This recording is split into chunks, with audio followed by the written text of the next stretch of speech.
श्री राम जी की ये कहानी आपको रुला देगी। अयोध्या के महल में उस दिन उत्सव का रंग था। चारों ओर पुष्प की वर्षा, नगाड़ों की गूंज, नगरवासियों के चेहरे पर मुस्कान थी। सबको प्रतीक्षा थी राम राज्य की।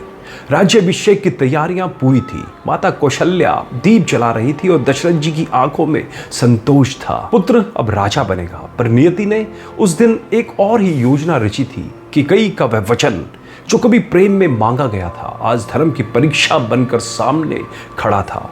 राम को 14 वर्षों का वनवास चाहिए और भरत को राज्य। दशरथ कांप उठे, आंखें भर आई, कंठ से स्वर ना निकल पाए। उन्हें लगा राम नाराज होंगे, रोएंगे, पूछेंगे, विरोध करेंगे, लेकिन राम मुस्कुराए।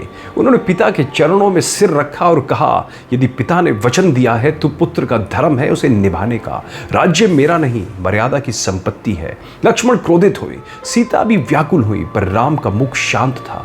उन्होंने राजमहल का मुकुट नहीं पहना, बल्कि तपस्वी का वल्कल धारण किया, क्योंकि राम जानते थे नेतृत्व वह नहीं जो सिंहासन पर बैठकर आदेश दे, बल्कि वह जो कठिनाइयों में धर्म निभाए। राम का वनगमन कोई पराजय नहीं था, वह एक राजा के उस निर्णय की गाथा थी। 4 राज्य से बड़ा पिता का वचन हो गया।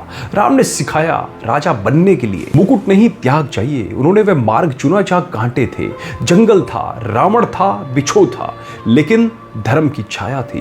दोस्तों, कहानी का सार यह है, जब आप अपने स्वार्थ के विरुद्ध जाकर किसी और की प्रतिष्ठा, वचन या मर्यादा को बचाते हैं, तब आप केवल बेटा नहीं रहते, आप राम बन जाते हैं। इसलिए त्याग केवल खोना नहीं होता, वह नेतृत्व की सबसे ऊंची सीढ़ी है।